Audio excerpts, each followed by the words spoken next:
Buenas tardes, una vez más aquí nos encontramos en la otra agenda, donde hablamos de temas que a veces no se hablan y buscamos entrevistados no solamente del Ecuador, sino de todo el mundo. Hoy día tenemos un programa increíble. Buenos días, buenas tardes, Yanela, ¿cómo estás? Buenas tardes, Guillermo, muchas gracias por la invitación, gracias a todos ustedes por seguir sintonizándonos a través de nuestras redes sociales y también a través de la señal de YouTube. Por ahí les vamos a dejar en un ratito, vamos Nati, vamos, ahí está. Que es por arte de magia, definitivamente. Y miren, también aquí me acompaña el altavoz. Amigos, hoy es un día decisivo para la Asamblea Nacional. Hoy sesiona la nueva Asamblea Nacional y justamente hablábamos de que la Asamblea que se fue dejó mucho que desear, quizás una imagen negativa en varios ciudadanos, y precisamente por eso salió Guillermo Amat a las calles a preguntarles a los ciudadanos con quién se sienten más identificados, si con el legislativo o con el ejecutivo. Veamos. Y gracias, Yanela. Efectivamente, el día de hoy le vamos a preguntar a los ciudadanos con quién se identifica más, con el gobierno o con la asamblea y por qué. Acompáñame. Probablemente sería con el presidente, con el gobierno. ¿Y por qué?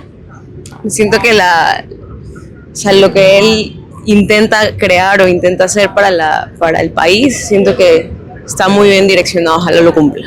Con la asamblea. ¿Por qué se identifica con la asamblea? La asamblea es la que toma las decisiones por el ciudadano. ¿Con el gobierno o con la asamblea? Con todos dos. Con los dos. ¿Por qué se identifica con los dos? El nuevo Ecuador que va a surgir y la asamblea también. En todo caso, lo de ADN ya es decisión del mismo Congreso. Ojalá tenga la mayoría, porque sabemos que el RC5 también tiene, pero ya el pueblo se dio cuenta qué clase de personajes tiene el RC5. Y esta ha sido la perspectiva de la ciudadanía. Continuamos con más información en Estudios. Bueno, y vimos lo que le decía la gente a Guillermo en las calles. Vimos en la mañana de hoy a la doctora Anabela Sin, que manejaba muy bien la asamblea. No nos sorprende porque ella no es su primera vez en temas de asambleas y constituyentes. La verdad es que lo manejó bastante bien. Vimos también que el secretario era esta mañana el doctor Alfredo Serrano del Partido Social Cristiano, que también lo manejó muy bien ciertos incidentes. A esta hora ya estamos en las elecciones principales de lo que debe hacer estos 2 años en la asamblea. Y la verdad es que esperamos todos los ecuatorianos, no solamente los que entrevistamos en las calles, sino todos los ecuatorianos, que la asamblea se dedique a eso, a crear leyes por el beneficio y a fiscalizar lo que debe ser, no fiscalizar para atemorizar a los funcionarios públicos y a los ministros, que fue lo que hizo esta y la anterior asamblea, Yanela. Definitivamente usted lo dijo, lo que queremos los ciudadanos, independientemente de nuestra profesión, a lo que nos dediquemos, si somos periodistas, empresarios, lo que quiere el ciudadano es eso, que se tomen en cuenta esas aristas importantes, seguridad, economía, pero ya lo hemos de ver y lo vamos a tratar más adelante. Sin embargo, ahora vamos a un tema internacional, repercusiones por liberación de presos políticos, y para eso tenemos a Antonio Ledesma. Él no solamente es activista político venezolano, recordemos también que él fue alcalde de Caracas y también líder de la oposición.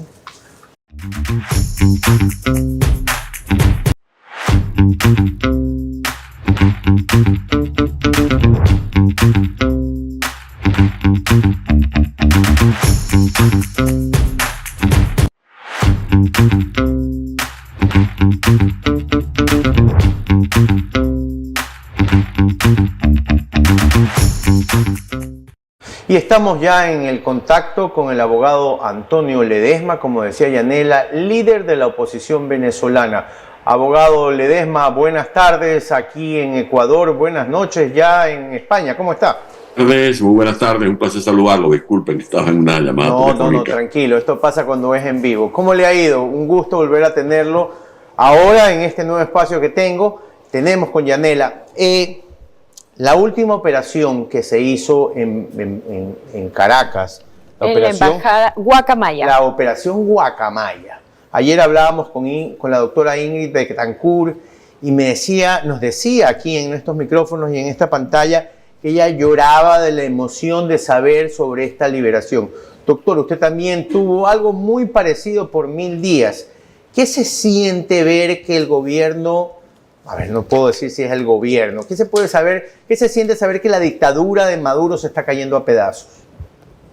Bueno, que la lucha no es en vano, que los sacrificios no se han difuminado, que no han sido tareas como el quedar en el mar, que todas las inmolaciones, toda la gente que ha entregado su vida para tratar de salir de esta dictadura, deben saber ahora sus espíritus, los que murieron, sus familiares que los lloran, y los que aún sobrevivimos y que tenemos la dicha de poder hablar, como es mi caso, poder ratificar el compromiso de luchar hasta donde sea posible para que Venezuela recupere su libertad. Cuando uno cae preso, hoy hablaba con una nieta y me decía, abuelo, ¿qué se siente? ¿Qué debe hacer un preso? Yo le decía, la obligación de un preso es pesar siempre su libertad, controlar la mente.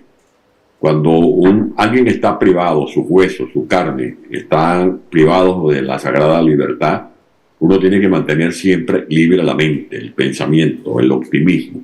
Y la obligación de un preso, el deber de un preso, es siempre procurar la libertad que se le ha arrebatado injustamente. Abogado, pero lo que más impresiona de esta operación es que hay involucrados militares. ¿Eso significa que hay un resquebrajamiento ya entre Maduro, Cabello y los militares? ¿O qué pasó? Es que el resultado electoral del pasado 28 de julio habla por sí solo. Bueno, que ustedes sepan y que nos escuchan en Ecuador, que cuando Hugo Chávez llegó al poder, él propició una modificación de las leyes electorales, entre otros procedimientos, para que los militares en Venezuela tuvieran derecho a sufragar. Antes los militares se mantenían al margen de los debates electorales, no tenían carácter beligerante.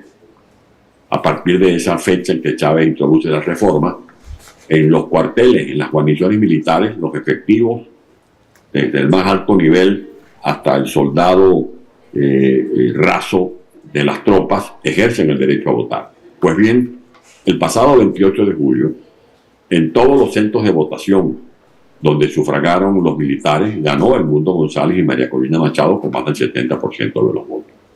Las actas, esas actas que le hemos mostrado al mundo, esas actas que llevamos una muestra a Quito cuando visitamos al presidente Noboa y tuvimos un encuentro con la diáspora venezolana, esas actas que están resguardadas en la bóveda del Banco Central de Panamá, las recogimos, entre otras cosas, no solamente por el efectivo trabajo de los activistas, de los testigos, de los que integramos los llamados comanditos a lo largo y ancho de Venezuela, sino también porque los militares que estaban custodiando los centros de votación tenían el control del sobre número 1, pero además ellos vieron cómo los testigos nuestros se hacían con las actas. O sea que ellos saben lo que pasó, lo que verdaderamente ocurrió en las mesas de votación el pasado 28 de julio. Y los militares también escarmientan en cabeza propia la tragedia humanitaria que los afecta. Los militares, salvo los que estén metidos en los negociados de la corrupción, los que estén relacionados con el narcotráfico, que es una élite protocolaria muy pequeña, los militares también padecen los efectos del alto costo de la vida, salarios muy bajos, tragedia de servicios públicos. De allí que los militares también quieren salir de esta tragedia de alguna manera. Impactante lo que está diciendo, que ahora los militares básicamente están buscando también su bienestar y en algún momento se veía venir esto. Ahora hablemos también de la ayuda internacional. Venezolanos han salido a las calles a buscar específicamente ayuda también de la Unión Europea para liberar y conseguir la liberación, por supuesto, de estos presos políticos. Estamos hablando que hay más de una treintena de nacionalidades dentro de estos presos políticos. ¿De qué manera la Unión Europea y quizás también otros organismos internacionales pueden ayudar a que este proceso sea más rápido? El presidente Edmundo González ha ventilado esta situación cada una de sus comparecencias en el Parlamento Europeo, cuando se reúne con altos funcionarios de la Unión Europea, en los foros, en los seminarios, en las conferencias que dicta. Casualmente el próximo 22 de mayo vamos a tener un evento en la ocasión de bautizar el libro del doctor Tomás Páez, que habla sobre el retorno de la diáspora, y allí Edmundo González va a dar un mensaje a la diáspora venezolana, como el que dieron en Junta María Corina Machado y él, a la hora de defender los intereses de la diáspora venezolana. La atarraya de la persecución, la red de persecución de la dictadura va más allá de los venezolanos, y por eso hay presos ciudadanos italianos, ciudadanos españoles, ciudadanos portugueses, un ciudadano checo. En definitiva, no se detienen a la hora de capturar a ciudadanos como los estadounidenses, a los que han tratado de usar como moneda de cambio en esas operaciones tan vergonzosas de chantaje, de extorsión, para conseguir una que otra preventa. Pero la presión internacional no es solo porque quieren ser solidarios con la causa por la democracia que luchamos los venezolanos, defendemos los venezolanos. Es que, por ejemplo, Estados Unidos y la Unión Europea saben que el régimen de Venezuela es una amenaza para la estabilidad de nuestro hemisferio, pero que también la droga que trafican desde el Catatumbo o desde el Arauca, en esa frontera porosa con Colombia, no solo llega a Estados Unidos, sino que también llega a Europa. Buena parte de la cocaína que se consume en Europa sale de territorio venezolano. Pero además del narcotráfico, está la alianza de Maduro con las bandas criminales. La banda del Tren de Aragua no se ha quedado en el ámbito venezolano, es una banda transnacional. Y si no averiguan ustedes las relaciones que hay de esas bandas con grupos llamados como los Chorones, los Trigueños, los que operan en Ecuador, las bandas que operan en las cárceles controlan, como la de Vermelho, que controlan las cárceles de Brasil, las que operan en Formosa, las que operan en la zona de Rosario, en Argentina, con la mafia calabresa. O sea, es una corporación criminal que, además de estar aliada con el terrorismo internacional y que trafica droga, representa una amenaza para la seguridad de nuestro hemisferio, yo diría que del mundo entero. Ahora, hace 3 semanas, quizás un mes, justamente a través de un intercambio de tweets y de comunicados, también estaba el presidente de El Salvador, Nayib Bukele, diciéndole: ok, está bien, Nicolás Maduro, si tú quieres a los presos que tenemos aquí en la cárcel de El Salvador, tú nos tienes que dar tanta cantidad, 251 o 252 era el intercambio por igual de presos políticos con presos que estaban también en El Salvador. ¿Cuál es el interés de Nicolás Maduro de tener a estos presos de que están en El Salvador otra vez de regreso en Venezuela? Es que Nicolás Maduro representa el colmo del cinismo. Él quiere mostrarse como el doliente de los venezolanos que estamos en la diáspora. Y resulta que la tragedia que estamos nosotros sobrellevando tiene nombre y apellido. La causa de esa tragedia es Nicolás Maduro. Si Nicolás Maduro no estuviera atravesado en el camino, ese camino que nos separa de estas ruinas en las que estamos sumergidos, y la esperanza, el progreso que podemos comenzar a acariciar, como es la propuesta implícita en el proyecto Tierra de Gracia que han propuesto Edmundo González y María Corina Machado, no estuviéramos hablando en este momento de deportados. Si Maduro hubiese respetado el resultado electoral del pasado 28 de julio, hace ya un año, Venezuela ya hubiese dado los primeros pasos para su proceso de reconstrucción, de reconciliación.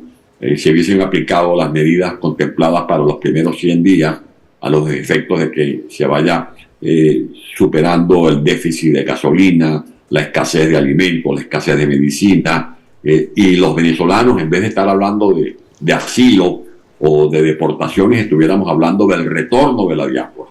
Que los miles de ciudadanos que están en Guayaquil, o que están en Quito, o que están en Machala, ya estuvieran haciendo maletas para regresar a Venezuela, al igual que buena parte de los 9 millones de venezolanos que formamos parte de este deslave humano, cuyo causante es Nicolás Maduro.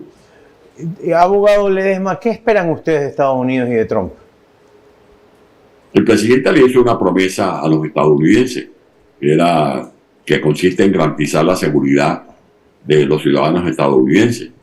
La seguridad de los estadounidenses está amenazada no solamente por los problemas que hay actualmente en el Medio Oriente o las amenazas de los terroristas iraníes.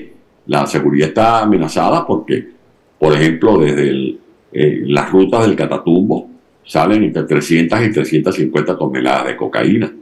Y se está hablando de que ya hay trámites de esos grupos irregulares para procesar los insumos químicos, los precursores químicos que se utilizan para elaborar el fentanilo.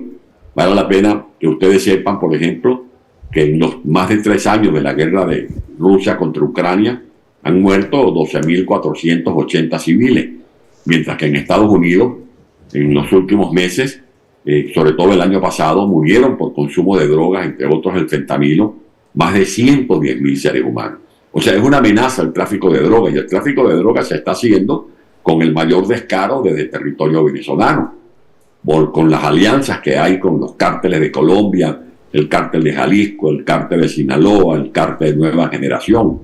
Y al mismo tiempo hay una amenaza, porque ustedes pueden buscar, los que no quieran creer en mi palabra, pueden buscar en las redes sociales la denuncia de la ministra de Seguridad de Argentina, Patricia Bullrich. En esa denuncia ella muestra documentos fehacientes, pruebas incontrovertibles, según las cuales la administración de Nicolás Maduro le entrega documentos, o sea, pasaportes a terroristas cabecillas de Hezbollah. Eso es una amenaza para la seguridad, no solamente de Estados Unidos, sino de cualquier país de nuestro hemisferio. Y a esa denuncia se suma también la denuncia de las Naciones Unidas, en donde indica que se vive un clima de miedo, pero también hay un recuento de que aproximadamente 894 son los presos políticos, y de esos son 5 adolescentes que van entre 14 y 17 años. La dictadura de Maduro no perdona a nadie. No perdona a nadie, ni siquiera a mujeres embarazadas. Maduro se ha convertido en un perpetrador de crímenes de lesa humanidad. Por esa razón hay en este momento investigaciones que cursan en la Corte Penal Internacional.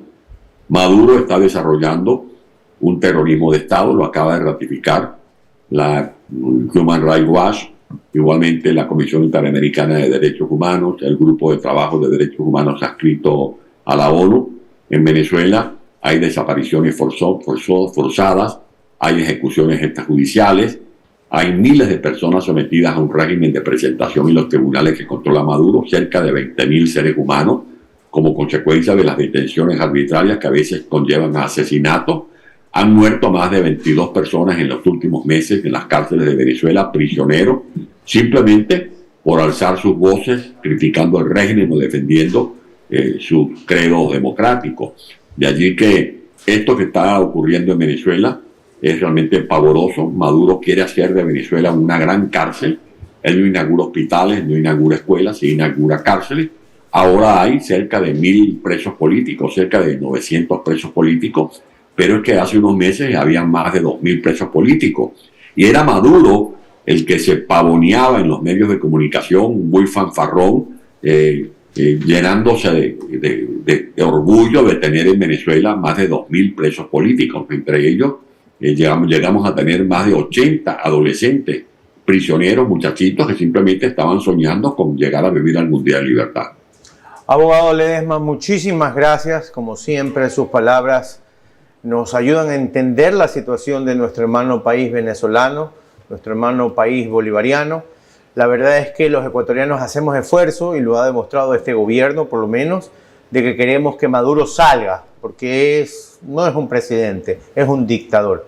Gracias a la distancia, un abrazo, y esperamos verlo pronto por Guayaquil, donde ha estado usted algunas veces tratando de explicarnos a nosotros lo importante de una Venezuela libre. Un abrazo.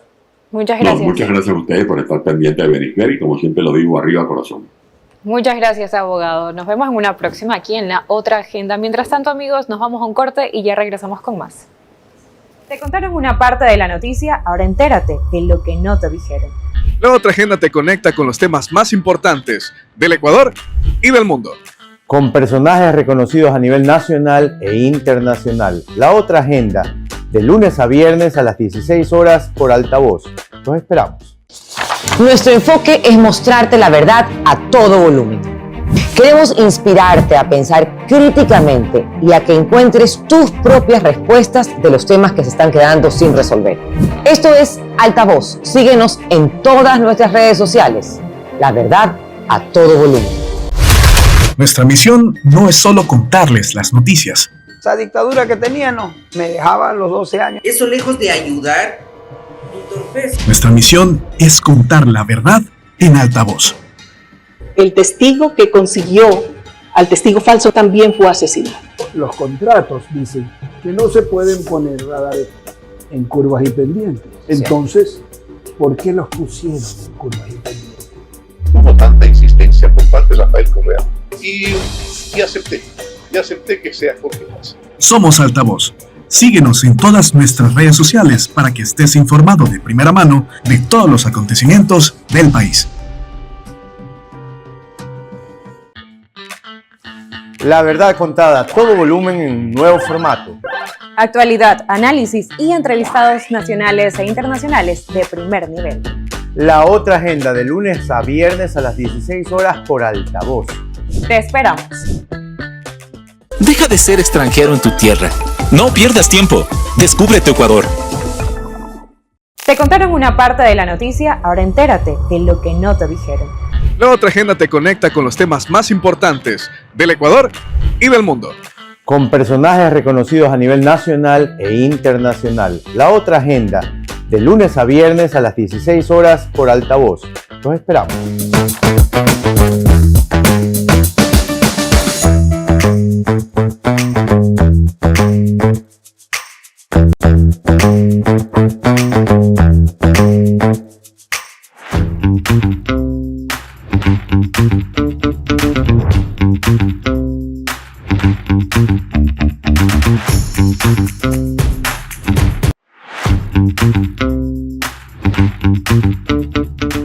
Bien amigos, gracias por continuar a nuestra señal y vamos ahora con nuestra segunda entrevista. Tenemos a la abogada Ivonne Núñez, ministra de Trabajo, y estaremos hablando sobre la reforma a la jubilación patronal. Oiga, pero ministra, primero darle el saludo, buenas tardes, gracias por estar esta tarde con nosotros aquí en la otra agenda. Y lo segundo es, quiero su opinión porque usted lo conoce muy cerca, porque fue hasta hace poco ministro de Turismo, el nuevo presidente de la Asamblea, el señor Nils Olsen. ¿Qué nos puede contar de Nils? Yo estoy muy feliz y estoy feliz. Se le nota, que se ríe. Porque Nils Olsen representa el relevo generacional de la política en el Ecuador, al igual que el señor presidente Daniel Noboa Sin. Y a mí me motiva eso porque al final siempre se ha dicho que se trabaja para los jóvenes y hoy día los jóvenes son los nuevos protagonistas. Esta nueva generación de jóvenes políticos son los nuevos protagonistas de este nuevo país. Yo estoy muy feliz por aquello, sobre todo porque es el relevo generacional. Entonces vamos a ver a un Nils Olsen que es fiel a sus principios, porque tiene principios humanos muy valiosos. Es padre Nils, es un gran profesional y la vida le ha dado esta maravillosa oportunidad que además estoy muy segura porque lo conozco, va a honrar la designación de presidente del segundo poder del Estado. Aparte es un tipo conciliador, es una persona conciliadora. Yo creo que en este momento el país necesita eso, conciliar. Ya la campaña acabó, ya el gobierno tiene mayoría en la asamblea, ya se pueden empezar a dictar leyes. Yo creo que la conciliación es un adjetivo muy importante de Nils.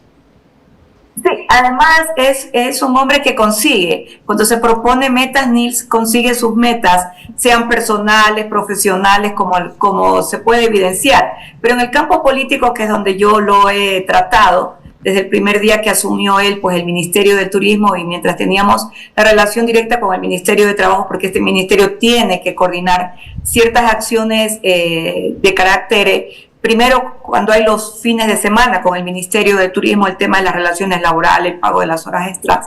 Nils siempre fue muy propositivo, defendiendo evidentemente el cumplimiento de la ley, pero siempre con mucha cordialidad. Y eso es bueno. Cuando una persona es cordial, es afable, es muy respetuoso, lleva a ser un buen conciliador. Y Nils lo es. Ministra, qué buenas son las características que usted estaba mencionando. Sin duda alguna, la política ecuatoriana necesita refrescarse y qué bueno que también sigan con ese lema, ¿no? Que de todas maneras la juventud no solamente es el futuro, sino que también es el presente. Ahora también entremos en materia, ministra, justamente hablando de la reforma al Código Laboral. Y justamente mencióneme algo, esta reforma, ¿a quiénes va a beneficiar? Trabajadores, ya sea del sector público, privado, y también con quiénes está trabajando para poder reformarlo. De pronto, sindicatos, empleadores, coméntenos por favor.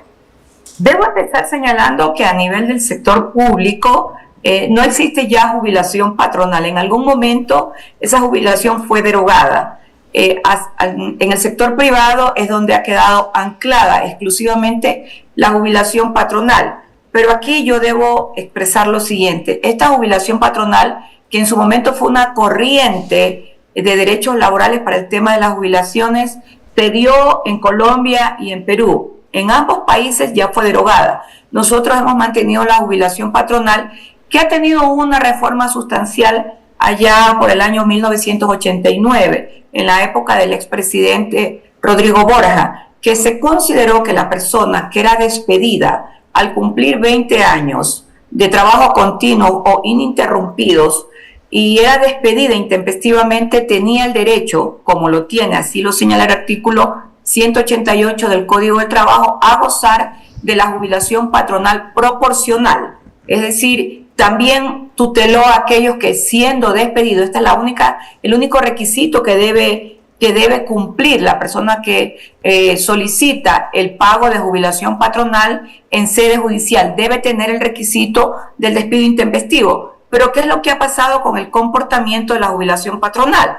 Nosotros revisamos las estadísticas en el Ministerio del Trabajo y solo el 4% de los trabajadores en el Ecuador gozan de la jubilación patronal. Y aquí hay que hacer un énfasis. ¿Quién fue definiendo con el paso de los años, porque le corresponde, como en efecto sucedió, es la Corte Suprema la que determinó la doble jubilación en el Ecuador? Una persona cuando cumple más de 25 años de tiempo de servicio y siempre y cuando cumpla con las aportaciones que establece el Seguro Social, goza de la jubilación del Seguro Social, y en el sector privado de esta jubilación patronal, tal como lo ha determinado la Corte Suprema desde hace muchísimo tiempo atrás. Pero ¿cuál ha sido el efecto? El efecto es que los trabajadores dicen que son despedidos antes de cumplir 17 y 18 años, a fin de no poder gozar de esta particularidad de derecho, que es la jubilación patronal. Y los empresarios sostienen que no es posible la sostenibilidad económica de esta jubilación patronal. Y además señalan lo siguiente, que ellos han gastado recursos y tiempo en la vida laboral del trabajador para preparar al trabajador. Pero lamentablemente por la falta de sostenibilidad económica no pueden seguir pagando la jubilación patronal, que es hasta los 83 años de edad. Es decir, una persona se jubila hasta los 70 años, y le faltan todavía 13 años para poder cumplir lo establecido por la Corte Suprema en sendos fallos jurisprudenciales. Es decir, el empresario o la persona que tiene un negocio pequeño y la persona que ha trabajado con él llega a los 70 años, tiene todavía 13 años para seguir aportando mensualmente, de acuerdo al cálculo que se realiza, una jubilación patronal independiente de la jubilación del Seguro Social, con pagos adicionales, como los derechos del 13º y el 14º. Entonces, frente a ese mundo de conflictividad, sobre todo por los sendos despidos que se realizan antes de los 20 años, yo como ministra de Trabajo propuse en el Consejo Nacional de Empleo y Salarios que era momento de tratar el tema, y el Pleno del Consejo Nacional de Empleo y Salarios, en voto unánime, empresarios y trabajadores, decidimos todos de la mano tratar el tema. Por lo tanto, en el mes de mayo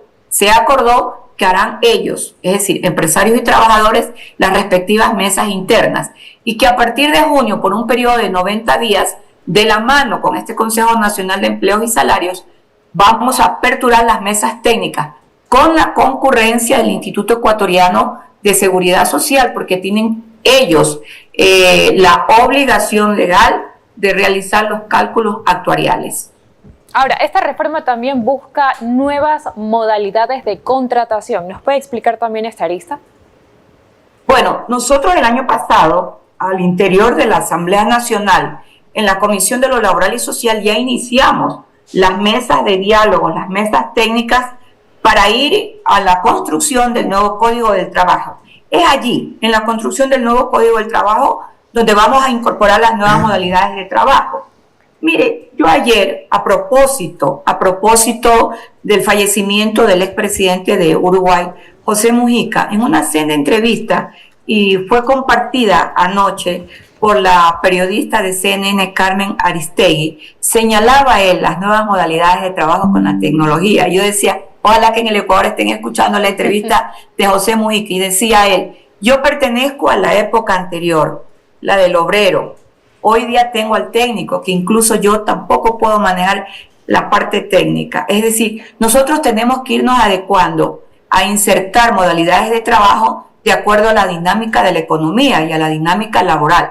El próximo mes, en el mes de junio, vamos a desarrollar en Ginebra la 113 conferencia de la OIT. Y yo voy a participar como ministra de Trabajo, y hemos venido colaborando ya con más ministros bajo la dirección del director de la OIT, y hemos ya hablado de la inteligencia artificial. De hecho, la OIT no se atreve a decir que la incorporación de la inteligencia artificial en el campo laboral va a dejar sendos despidos intempestivos, porque es un tema que se va adecuando a las realidades y lleva tiempo. Ministra, y hablando de la OIT, ¿cómo le fue en Ginebra con la OIT? No, la reunión es en el mes de junio. Ah, es en el mes de junio, me informaron en mal. el mes de junio, a partir del día 2 de junio, a mí me toca estar en varias mesas de diálogo, y se van incluso a aprobar varios convenios internacionales que la OIT ha venido trabajando. Perdón que le interrumpa, escucho unas palabras que me gustan. Me va a tocar, es decir, no se va. No, me va a tocar participar. Ah, no, probablemente me voy a quedar como ministra de Trabajo, entonces doy hecho que el Ministerio de Trabajo va a tener que participar, y probablemente, si soy ratificada, me va a tocar participar. De hecho, ya estoy elaborando toda la documentación que me va a permitir solventar los argumentos que como Ecuador y como ministra de Trabajo me toca exponer. Es decir, hecho, nos está dando una exclusiva, usted se aquí, queda. En la otra agenda. Bueno, veamos, en el mes de enero tuvimos ya la reunión con 48 ministros del trabajo. Lo hicimos en Arabia Saudita, también bajo la conducción de la OIT. Y son muy importantes todas estas reuniones que a nivel de gabinete se puede tener representando al ministerio que uno tiene designado, porque puede llevar la política laboral del gobierno. Y yo expuse la política muy amplia del gobierno en el mes de enero en Arabia Saudita acerca del trabajo de los jóvenes. Ya que estamos yéndonos a otro continente, también hablemos de España. ¿Qué está pasando justamente ahí? Han hablado de reducir la jornada laboral en Ecuador. ¿Se concibe algo así?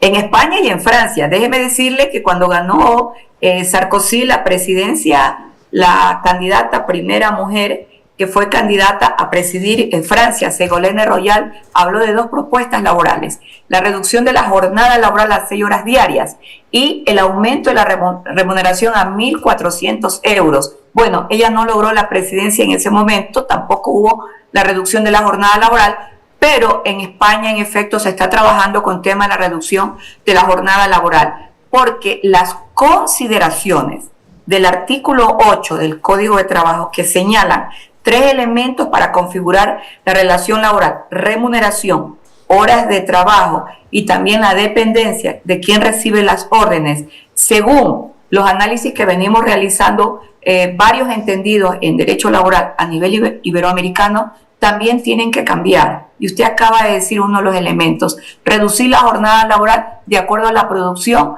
que se ha diseñado en una fábrica o de acuerdo a lo que se ha diseñado, por ejemplo, a nivel tecnológico. Nosotros en el Ministerio de Trabajo tenemos ya el primer proyecto que lo hemos empezado a trabajar con Atlantic University, donde los jóvenes reciben educación virtual durante 3 días a la semana para ellos tener trabajo virtual. Y el trabajo virtual, por lo general, no implica las famosas 8 horas diarias de trabajo. Bien. Bien, así es. Y cuénteme también, ministra, ¿de qué manera ustedes, como ministra también, estando a cargo de esta entidad pública, puede asegurarle a los ecuatorianos que los derechos laborales se van a garantizar para cada una de las personas que están trabajando en una empresa pública, en una empresa privada, y así también incentivar a los jóvenes a ese primer trabajo? ¿Cuáles son esos proyectos que se están haciendo? Bueno, nosotros estamos ya en este momento construyendo la siguiente fase de trabajo del Ministerio del Trabajo, es decir, los siguientes meses, cómo vamos a trabajar y cuáles son los resultados o las expectativas que esperamos, no solo con ruta de la empleabilidad, que es la ruta que se inauguró en junio del año 2024 bajo el liderazgo del presidente Daniel Noboa Sin. Eso nos permitió recorrer hasta la actualidad más de 20.000 kilómetros en Ecuador, más de 45 firmas con empresas que nos permitieron crecer en empleabilidad en estas empresas que previamente fueron estudiadas por el Ministerio de Trabajo, por más producción y por procesos de exportación. Así que nosotros lo que hicimos fue tocar las puertas, nos abrieron las puertas e ingresaron más jóvenes al campo laboral activo en los procesos de exportación en estas grandes empresas.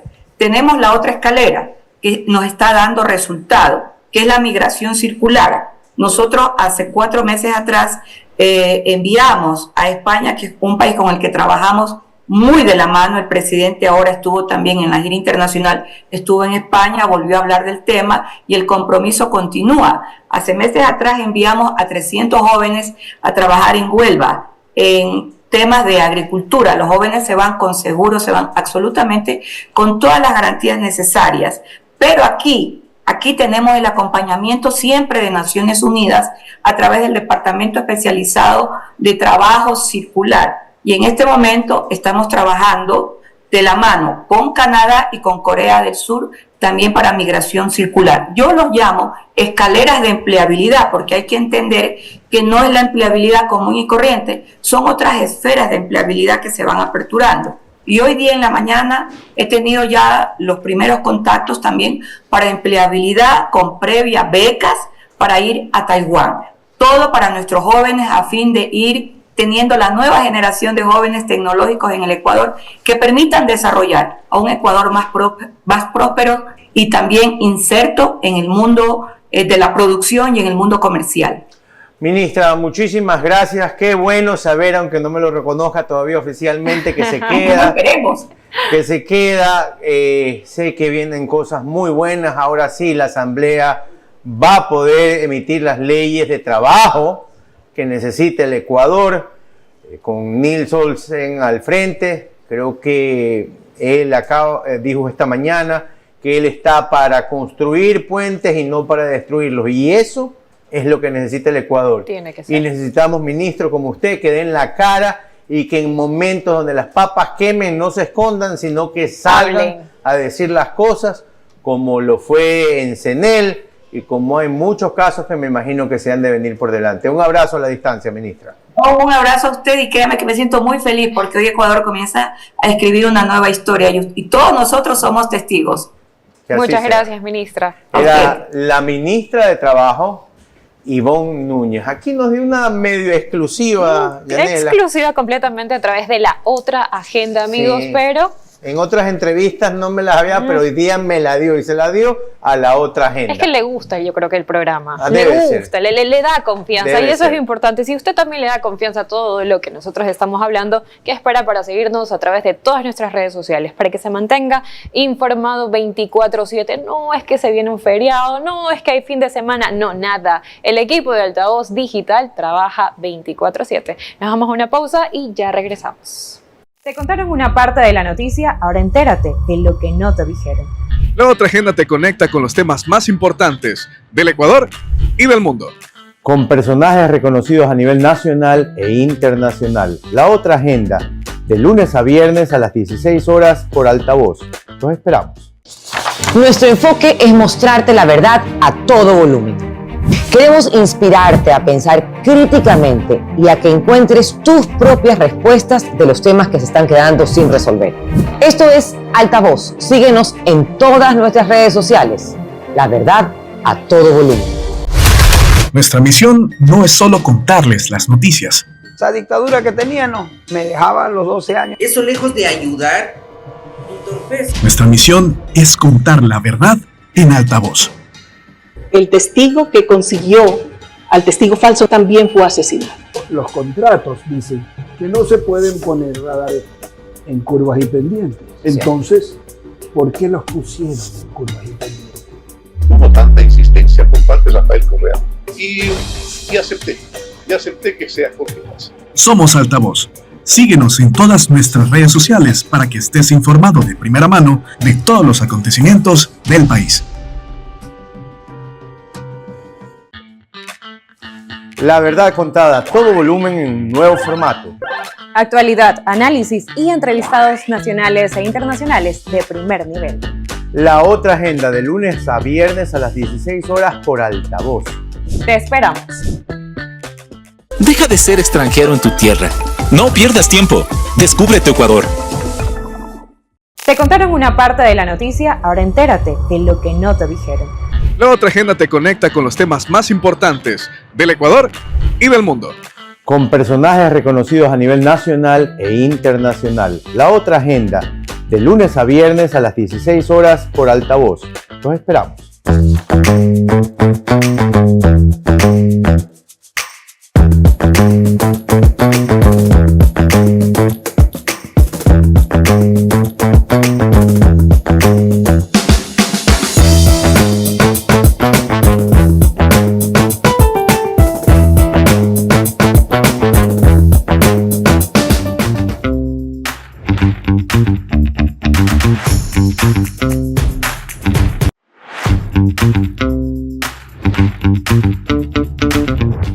Gracias por seguir conectados a nuestra señal. Continuamos con más información y tenemos a la abogada Ana Belén Cordero. Ella es exasambleísta y nos estará contando sobre esta nueva asamblea, cuál debe ser el correcto arranque y también las prioridades que deben de tener los legisladores. A ver, también más allá de eso, yo quiero preguntarle a la abogada Ana Belén Cordero, vamos un poquito a viajar en el tiempo y recordar ese primer momento de que ella llegó como asambleísta titular a la asamblea. Primero vamos a saludarla. Abogada, ¿cómo está? Qué placer verla. ¿Cómo le ha ido? ¿Cómo está? Saludos a la audiencia, buenos días y muchas gracias por la invitación. Ana Belén, cuénteme un poquito, ¿cuál es esos nerviosismos? ¿Cómo es la parte humana de por primera vez llegar a la asamblea a ejercer?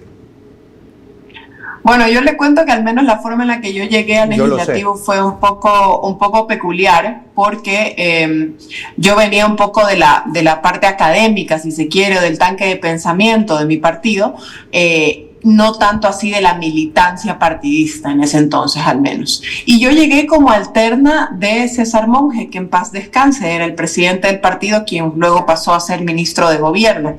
Y yo me posesioné no el 14 de mayo como todos los legisladores, sino que me posesioné el día 20 de mayo, cuando entonces el legislador Monge renunció para ser ministro de gobierno.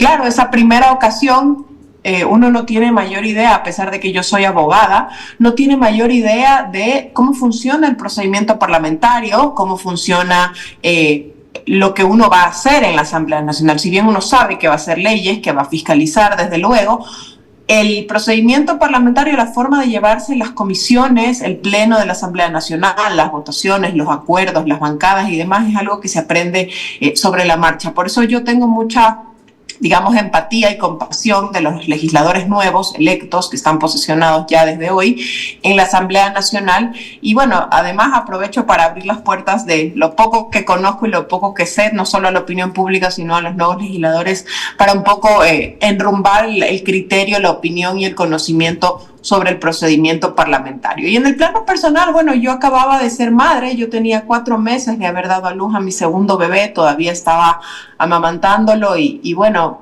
el deber llamaba, fui a cumplir el encargo de la ciudadanía y de mi partido, y me posesioné en la curul desde el 20 de mayo del 2021 hasta el 17 de mayo del 2023, que se disolvió la Asamblea Nacional. ¿Y usted extraña la Asamblea? ¿Qué le diré? Es una relación, yo diría amor-odio, ¿no? Odio en el sentido no como tal al legislativo, sino algunas experiencias duras, difíciles, complicadas que a uno le tocó vivir. Yo sustancié 16 juicios políticos a varios ministros, autoridades y entre ellos también a un expresidente de la República. Y bueno, también uno no está preparado para la política legislativa. Una cosa es la política partidista, o la política de las aulas, o de las fundaciones, o de los tanques de pensamiento, o la de opinión pública, y otra muy distinta es la política legislativa, donde las papas queman. Entonces, por ahí un poquito. Y de ahí, bueno, el amor, porque sí, es un tema apasionante ser la voz de muchas personas que necesitan ver plasmadas sus necesidades, sus anhelos, sus sueños, sus esperanzas o sus preocupaciones en un documento legislativo que va a generar, si es que es correctamente hecho, un impacto positivo en la ciudadanía, ¿no? Abogada, hablemos ahora de esta nueva asamblea. ¿Usted qué opina de esos asambleístas silenciosos que no votan ni sí ni no, pero que se abstienen? Y también, ¿qué pasa con las minorías? Otra vez, las minorías eligen el rumbo del país. ¿Se pueden llamar minorías móviles? ¿Cómo los podemos caracterizar? Bueno, yo la verdad nunca entendí la opción de la abstención, ¿no? Porque o estás de acuerdo con algo o estás en contra de algo, ¿no? Esa abstención es una forma tibia de decir, no apoyo tu postura, pero tampoco me opongo a lo que tú estás diciendo, ¿no? Y yo creo que debería ser o sí o no. Esa es mi postura, ¿no? Y siempre he dudado mucho de los legisladores que se abstienen en general en sus votaciones porque no están fundamentando además su voto, sobre todo en las votaciones en el Pleno, porque en las comisiones uno tiene el derecho de fundamentar o razonar su voto. Y respecto a las minorías son siempre sanas y necesarias en democracia. Al menos nuestro país nunca ha vivido un sistema bipartidista y las democracias sólidas, como Estados Unidos, algunas europeas, chilenas quizás, que viven un bipartidismo, de alguna manera tienen una tradición, primero, más sólida en términos democráticos e institucionales, y segundo, una tradición de un sistema parlamentario. Hablo, por ejemplo, de la democracia española. Y al existir un sistema parlamentario, se conforma gobierno de otra manera. Entonces sí creo que esas minorías, si se quiere, de alguna forma ayudan a equilibrar ese desbalance que puede haber por una polarización bipartidista. La polarización finalmente a quienes afecta es a los ciudadanos, porque no se sienten representados en sus necesidades. Y esperemos que quienes podrían ser estos votos, estas minorías móviles que usted mencionó, yo les llamo votos bisagra, le hace claramente a Pachacuti con sus 9 legisladores y al PCC con sus 4 legisladores, deben ser responsables con el país, mucho más responsables incluso que las 2 bancadas mayoritarias, porque de ellos va a depender la aprobación de proyectos importantes, presupuesto general del Estado y censura y destitución de otras autoridades distintas a los ministros, ¿no? Abogada, ¿cómo puede calificar el mandato de Viviana Veloz siendo presidenta de la Asamblea? Y ahora también, ¿qué puede decir o qué puede de pronto predecir, si así vale decir la palabra, sobre el recién electo presidente de esta nueva Asamblea, Nils Olsen, por ADN? Bueno, yo a Viviana Veloz la conocí no en los mejores términos en el legislativo, porque por supuesto ella era quien planteaba y entre otras cosas además boicoteaba al gobierno del partido al que yo pertenezco, que es el Movimiento Creo, y el gobierno del expresidente Lasso. Y ella fue una de las proponentes principales del juicio político, que hoy está comprobado que fue un juicio sin pruebas, ¿no? Y totalmente promovido por, digamos, un boicot político más que algo jurídico o sensato en términos de fiscalización. En cuanto a su gestión como presidenta de la Asamblea, digamos, de cara hacia afuera, nosotros como ciudadanos hemos visto una gestión, digamos, yo no diría ni positiva ni negativa, pero de cara hacia adentro, a la gestión administrativa, a la gestión legislativa. Ella anunciaba ayer o anteayer, me parece, con bombos y platillos, haber aprobado 60 leyes dentro de su periodo. Y yo no creo que es la cantidad de leyes lo positivo. Para mí es la calidad de esas leyes y el impacto en la gente. A mí me hubiese encantado que el legislativo trate, por ejemplo, una reforma importante en términos laborales. Poder volver a tener el contrato por horas no quiere decir minar derechos de los trabajadores, pero sí darle nuevas oportunidades a quienes no tienen un empleo. revisar temas de seguridad, revisar temas de sectores estratégicos, revisar temas de protección a los niños y a los jóvenes y a los adolescentes. Y eso sí queda en deuda a la Asamblea Nacional. Así que para mí la gestión de la legisladora Veloz queda en deuda con el país. Ahora, el nuevo presidente de la Asamblea elegido, Nils Olsen, a quien he tenido el gusto de conocer porque fue el ministro de Turismo del expresidente Guillermo Lasso y ratificado por el presidente Noboa y hoy asambleísta electo y ya presidente de la Asamblea Nacional. Yo le auguro muchos éxitos. Yo lo conocí como un ministro que no estaba muy metido o adentrado en la política, en principio un poco receloso, tímido, quizás de querer participar de lo legislativo, pero yo creo que a lo largo de estos años ha cogido bastante experiencia, es una persona de consensos, lo cual es muy bueno, es muy positivo para el país, para esta nueva gestión del legislativo que viene. No es una persona, digamos, sesgada en términos políticos, es una persona de mente abierta y yo espero que la tónica de este nuevo legislativo sea el diálogo. Abogada, si usted le pudiera dar un consejo, o dos consejos, o tres consejos al nuevo presidente Olsen, ¿qué le diría? Primero, rodéese de asesores técnicos en términos parlamentarios, ¿no? Personas que conozcan mucho el procedimiento parlamentario, porque él va a estar sentado dirigiendo todas las sesiones del Pleno ahí arriba. Y lo que él haga o deje de hacer marcará la tónica de el buen funcionamiento de la Asamblea Nacional. Ese sería mi primer consejo. El segundo consejo sería que tenga a su familia, entiéndase a su esposa y a sus hijos consigo en la ciudad de Quito viviendo con él. No hay mejor apoyo para un político y ni se diga un cargo de tal responsabilidad que tener a su familia consigo. La soledad no es buena, nunca es buena. Y si es un hombre de familia como sé que lo es Nils Olsen, qué mejor. Y el tercer consejo es que tenga la mente abierta y los oídos abiertos y el corazón donde siempre tiene que estar. La mente abierta y los oídos abiertos para escuchar, para no cerrarse, porque esos consensos legislativos van a ser necesarios. Si bien tienen una fuerza política importante, van a necesitar de bancadas pequeñas, de grupos pequeños o de otra bancada grande como es la Revolución Ciudadana para lograr conseguir apoyos necesarios. Esos son los tres consejos que yo le podría dar. Bien, abogada, ¿y cuáles son también esas prioridades que tiene esta nueva asamblea? Mejorar la imagen, realizar lo que no se realizó antes, realizar nuevos proyectos de ley, nuevas cosas que le beneficien a la ciudadanía. ¿En qué tiene que enfocarse primero esta nueva asamblea? Bueno, para mí, como dije hace un momento, el primer debate que tendría que tener este legislativo sería un tema o un consenso o una cruzada por el trabajo.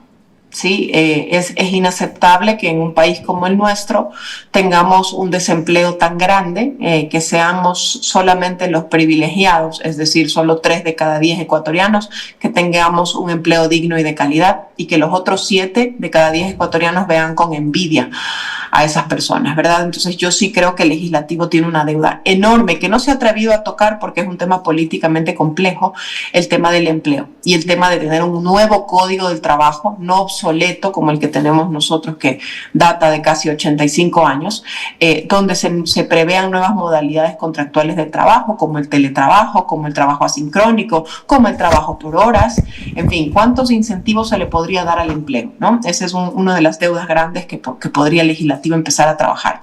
Otro de los temas fundamentales que resolver es una reforma a la ley orgánica, integral a la ley orgánica de la función legislativa, precisamente para impedir o prevenir que hayan estos conflictos o estos escándalos que a veces ya llegan, finalmente cuelan a la prensa y luego cuelan a la ciudadanía y eso hace que se desgaste la imagen de la Asamblea Nacional en violaciones al procedimiento parlamentario. Dejar muy claro el procedimiento parlamentario, lo que se puede y lo que no se puede hacer.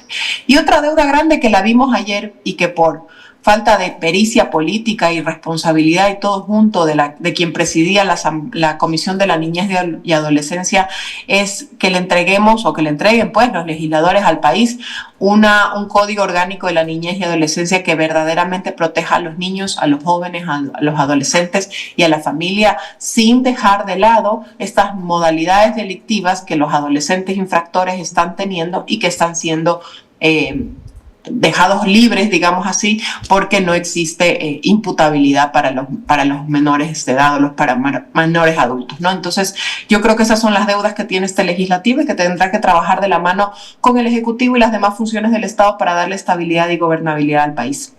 Abogada, muchísimas gracias por su tiempo. Le deseo lo mejor de las tardes. Tenemos ya presidente, vicepresidenta y algunos más elegidos el día de hoy. Sé que el viernes es la Asamblea Nacional de Creo, sé que va a estar por la ciudad de Guayaquil. Si viene temprano, avise para que venga aquí en persona. Si no, cuando esté en Guayaquil, esté su estudio. Un abrazo a la distancia. Gracias, Guillermo. Muchas gracias y buenas tardes con todos. Cuídense, un abrazo.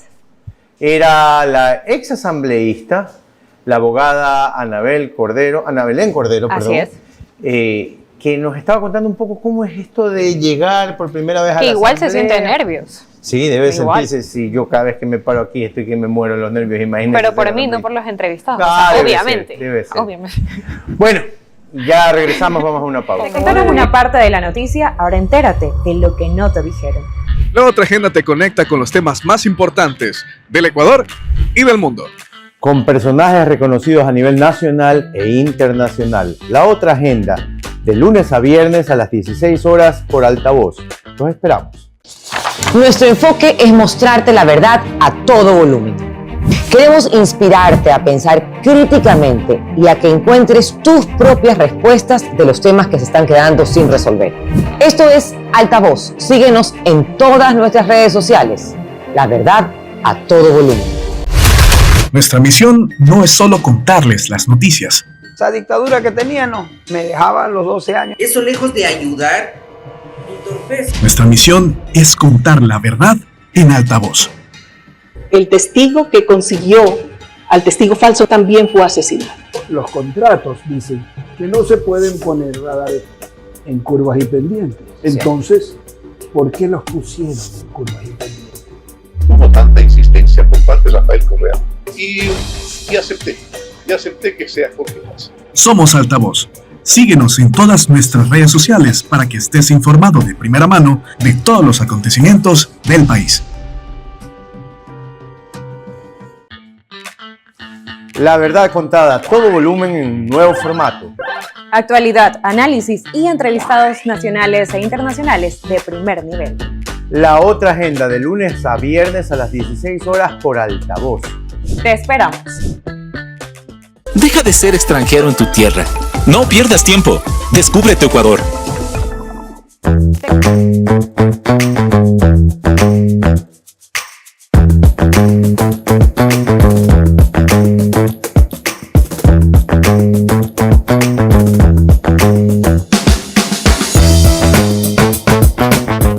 Un poquito de quiénes son el nuevo presidente y la primera vicepresidenta de la Asamblea Nacional provenientes de las filas de ADN. Yanela, ¿quiénes son? Victoria absoluta para ADN y por 80 votos a favor tienen a Nils Olsen como el nuevo presidente de la Asamblea y a Michelle Mancheno Dávila como primera vicepresidenta de la Asamblea, también en esta ocasión con 79 votos a favor. Así es, su nombre fue mocionado por el legislador Ferdinand Álvarez. Ahí están las imágenes. Y el nuevo presidente de la Asamblea, Nils Olsen Pitt, fue ministro del expresidente Guillermo Lasso, fue ministro también de Turismo de la primera, no sé ni cómo decirle, esta etapa después de la muerte cruzada con el presidente Daniel Noboa. Él es graduado en Marketing y Turismo, una persona que ha llevado el turismo más allá de las fronteras y empezó haciendo turismo rural con su hacienda y ha llegado a ser presidente de la Asamblea Nacional. Esperamos pronto tenerlo ya por esos micrófonos. Así que preséntenos ahora el video para ver. Lo hemos tenido también a Nils Olsen en altavoz y próximamente lo tendremos en la otra agenda. Ya lo estamos comprometiendo desde ahora. Una de las cosas que él indicó, una de sus primeras declaraciones fue que indicó: cuente con una asamblea que camine con usted hombro a hombro. Nils Olsen refiriéndose unas palabras directamente a Daniel Noboa. En este momento vamos a ver la toma de posesión del nuevo presidente de la asamblea. Repetimos, Nils Olsen. su curul, ya que el presidente asumirá la dirección. Antonis Olsen Pitt, jura usted por su honor ante Dios y la patria que cumplirá fielmente las funciones otorgadas por la Constitución de la República y la ley en el desempeño de su cargo como presidente de la Asamblea Nacional del Ecuador. Sí, juro. Si así lo hace, que la patria y el pueblo ecuatoriano le reconozca. Caso contrario, le juzgue. Queda usted constitucional y legalmente posesionado como presidente de la Asamblea Nacional del Ecuador para el periodo 2025-2027. Bien, ahí están las imágenes. Increíble también ver cómo alguien, y usted lo decía, Guillermo, cómo alguien apasionado por el turismo desde su hacienda, que tenemos que en cuenta que es justamente en la provincia del Guayas, lo entendemos así, cómo llegó a ser ministro de Turismo, hizo un gran labor, y esto lo digo de manera personal, hizo gran labor siendo ministro de Turismo, y ahora lo vemos siendo presidente de la Asamblea Nacional. Es el preferido del chat de las tías, les encanta la fotito. De las mayores y de las jóvenes, dicen por ahí, yo no sé, yo repito lo que dicen por ahí. He tenido la oportunidad de conversar con él y se nota eso, ¿no? Es una persona que cae bien y eso es muy difícil. Y ¿sabes qué? Me gusta la emoción de la asambleísta Sin, el momento de jurarlo como presidente de la asamblea, se emociona porque sabe que vamos a tener, después de 9 años de mayoría del correísmo, vamos a tener un giro en el timón y esperemos que ahora sí las leyes que se hagan sean en beneficio de los ecuatorianos y no sigamos celebrando el Día del Pan, el Día de la Carne, el Día del, no sé, de todas las cosas que se han inventado, del bizcocho, que no sé, me dice producción, que en verdad no nos ayudan mucho a los ecuatorianos, que lo que queremos es tener paz, trabajar y seguridad. Eso es tan importante. Y bueno, también recordemos las prioridades de la Asamblea, el nuevo trabajo que le toca, el nuevo trabajo, sí, dejar esas viejas costumbres para tener unas totalmente nuevas. Y solamente como dato, ya las computadoras ya las cambiaron en esta nueva Asamblea, ya las pudimos ver en imágenes. También esperamos los ecuatorianos que no se gasten miles de dólares en café y pan, como usted decía. Y también como un dato, justamente cuando estaba el preparativo de esta sesión, incluso habíamos podido obtener declaraciones de la Policía Nacional, cómo estaban resguardando la asamblea, que ustedes lo pueden ver a través de todas las redes sociales, que se iba a estrenar la banda montada sobre caballos a través de la Policía Nacional. Imagine usted oportunidades que también brindan eventos así, o situaciones así históricas para el Ecuador, para que también la Policía Nacional pueda ser parte y mostrar su arte. Bien amigos, eso es lo que pudimos observar. Nils Olsen, el nuevo presidente de la Asamblea Nacional. Sin duda alguna, la Asamblea tiene mucho que trabajar y también prioridades en donde enfocarse. Ya no gastar miles de dólares en café, en pan, sino en cosas que realmente el Ecuador necesita. Recuerden nuestras redes sociales, las vamos a dejar en pantalla. Por favor, Nati, ahí está. Por arte de magia aparecieron y nos vamos a un corte, ya regresamos con más. Te contaron una parte de la noticia, ahora entérate de lo que no te dijeron. La otra agenda te conecta con los temas más importantes del Ecuador y del mundo. Con personajes reconocidos a nivel nacional e internacional. La otra agenda, de lunes a viernes a las 16 horas por Altavoz. Los esperamos.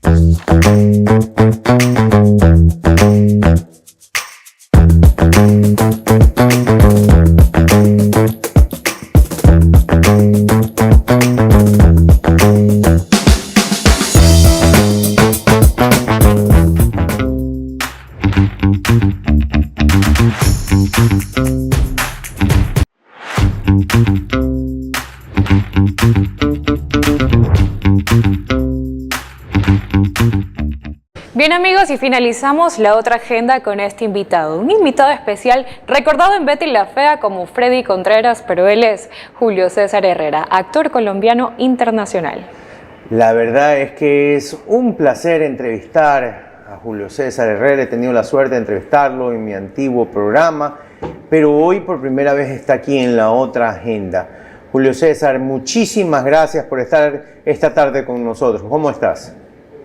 Bien, bien, muchísimas gracias por la invitación. Todo muy bien. Julio César, tú eres un guayaquileño jurado porque viviste aquí en Guayaquil, gran encebolladero, porque te gusta el encebollado, nos lo has comentado. Tengo aliento a encebollado. Pero más allá de eso, Guayaquil te quiere, el Ecuador te quiere. Y te quiere porque lo que demostraste como actor en Betty la Fea, como decía Yanela, Freddy Contreras, fue parte fundamental de esta serie. ¿Cómo ha sido la primera temporada y esta segunda temporada que están grabando de Betty la Fea? Los compañeros volvieron a estar juntos. ¿Cómo ha sido ese reencuentro con todos ellos, Julio César? Pues maravillosos, son reencuentros, pero además reencuentros en el set, porque la verdad nosotros nunca hemos dejado de hablar entre nosotros, pues por amistad obviamente con unos más que otros, pero siempre hemos estado en contacto. Este año pues ustedes van a poder disfrutar de la tercera temporada. Yo creo que está próxima a salir, la fecha no la sé, pero ya está próxima a salir. Pero siempre han sido 25 años de una maravillosa amistad. Siempre hemos estado ahí, siempre conectados. Julio César, hoy, por ejemplo, acabamos de hablar, hace poquito acabamos de hablar en el chat que tenemos porque Ana María llega a Bogotá a hacer la presentación de una obra de teatro en la que está junto a Salvador del Solar. Me acuerdo, y no solamente que Betty la Fea ha sido un fenómeno global, sino que me imagino que te abrió puertas. Yo me acuerdo, estuviste hace poco en Ecuador haciendo un show con otras dos miembros del cast de Betty la Fea. ¿Qué te ha dado Betty la Fea? ¿Qué te ha dado Freddy Contreras en la vida? De todo, maravillosas amistades, una red de trabajo también muy buena a partir de todo lo que ocurrió. Pues bueno, también hay que contarle a la gente pues que no solamente se ha hecho Betty la Fea, sino muchas otras cosas. Ahora último estoy pasando un par de proyectos, estoy trabajando en eso en Bogotá. Estoy con la obra de teatro junto a Lorna y a Natalia, pero sobre todo el poder, digamos que uno en su proceso como actor paga derecho a piso, decimos en Colombia, y llegó un punto, llega Betty la Fea, llega este personaje de Freddy y obviamente se abren otras puertas. Así que adelantándome a preguntas es simplemente, por favor, aprovechen. No solamente en la carrera de actuación, en cualquier carrera, todos esos espacios donde uno pueda conocer gente e ir ampliando esa ¿cómo decirlo? Esa agenda para poder seguir trabajando en lo que uno más quiere. Julio César, conocemos tu humor, quienes hemos seguido de cerca tu carrera y toda tu trayectoria, pero explícame algo y dime la verdad, ¿quién personificó a quién? ¿Julio César a Freddy o Freddy a Julio César? Yo esto lo he respondido un par de veces y es que pues a la final uno termina prestándole sus demonios buenos o sus demonios malos a un personaje. Entonces creo que le presté los demonios buenos a Freddy. Hay en algún momento también en la creación de los personajes donde uno lo hace de afuera hacia adentro o de adentro hacia afuera. Entonces, no hay una norma exclusiva para la creación de un personaje. ¿Por qué? Porque finalmente a veces uno termina prestándole cosas de uno a ellos. Y está bien, y al final ese tiene que ser un consejo para todos a quienes se dedican a esta rama actoral. Ahora bien, sabemos, y lo vi también en redes sociales, pero quiero que lo cuentes aquí en la otra agenda, esa experiencia que tuviste con el que fue vicepresidente y también presidente de la República, Lenín Moreno, en algún momento. Cuéntalo a tu estilo, tal cual como fue.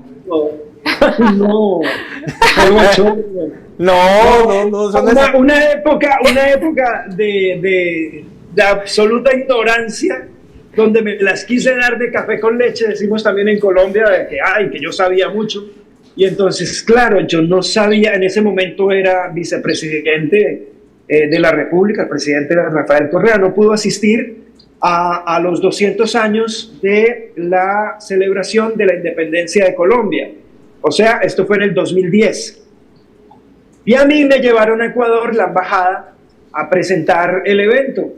Y al final del evento, en medio de todo el cuerpo diplomático que había en Quito, después de las palabras de muchos políticos, entonces salgo yo al final y digo, bueno, y a continuación los dejamos en compañía de una orquesta maravillosa colombiana,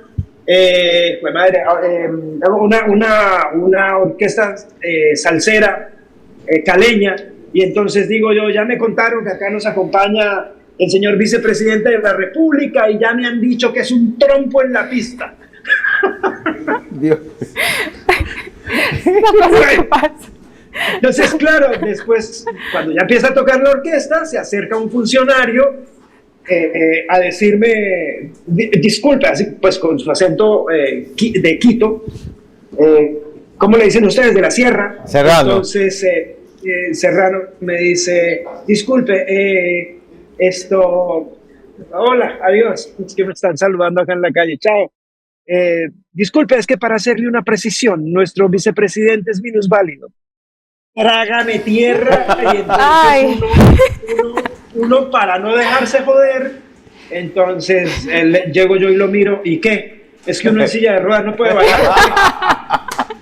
Muy bien. Muy bien, Julio César. Oye, Julio César. Ahora es la verdad, hay mucha gente que disfruta toda su condición y eso está muy bien. Oye, producción hizo su trabajo, vamos a ver, y me dijo que tú te habías presentado a 3 carreras en la universidad. La primera, odontología, ciencias políticas y zootecnia. ¿Eso es verdad? Faltaron 2 más. ¿De verdad? Me presenté a la Armada de Colombia. Ya. Y a la Fuerza Aérea. ¿Y por qué esa diferencia? ¿Cuándo dijiste, sabes qué? Ninguna de esas carreras voy a actuar. Pues por eso, para que vean que la tenía clara. Yo lo que quería era ser actor. Entonces, hoy por hoy ya hice de militar y ya hice de piloto de la Fuerza Aérea en algunas producciones en Colombia. De abogado no he hecho, de veterinario ya hice y de político todavía no he hecho. Pero tú no eres una persona que habla mucho de política en tus redes y en tu vida normal. Sí, pero una cosa es hablar y otra cosa es estar allá adentro. Uno trata de opinar, la gente es un poco fanática del asunto y con todo este tema de las redes sociales entonces terminan señalando, despotricando, atacando a cualquiera por su opinión, sabiendo que está bien que alguien opine del lado A y está bien que alguien opine del lado B. Yo ya me mamé, entonces opino del lado A, del lado B, del medio. Yo ya es que no le creo nada a los políticos, nada. Todos son la misma vaina. Lo dijo. Ahora cuéntame también, vemos en redes sociales tus videos en conjunto con Aida, tu esposa, cómo se tiene una relación tan bonita, llena de complicidad, llena de risas también y por supuesto ese fruto del amor, Micaela. Nuestra hija, quien está próxima a cumplir 20 años y está estudiando artes visuales, pero le gusta mucho más en la ilustración. Aunque es buena actriz la caraja, pero no, eso no creo que no se va a dedicar. Ella dibuja muchísimo. Y pues con Aida, bien, ahorita el 26 de mayo cumplimos 24 años de casados y en octubre 34 años de estar juntos. Wow.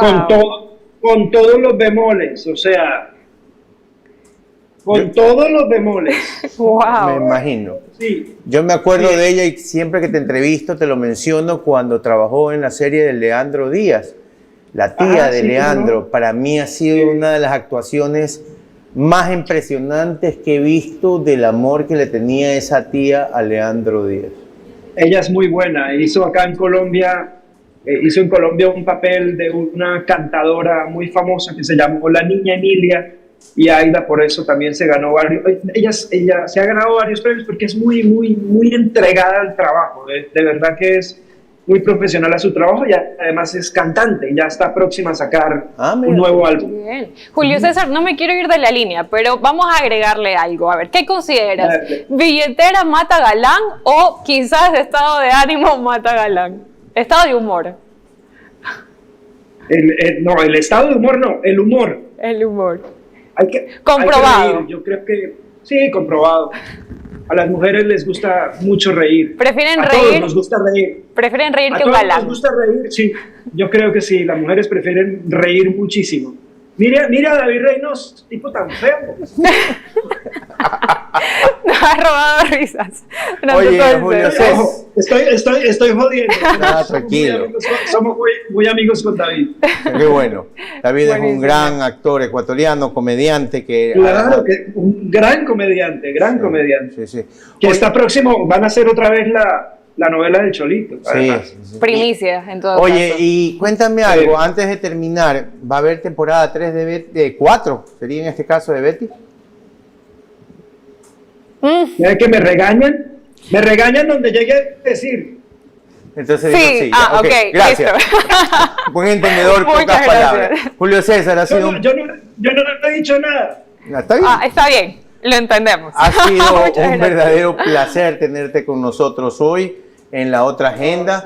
Y la verdad es que, como sabes, el guayaquileño, el ecuatoriano, tiene muchísimo cariño, no solamente por tus actuaciones, sino porque cuando viviste en la ciudad fuiste parte de ella. Un abrazo a la distancia. Un abrazo, gracias.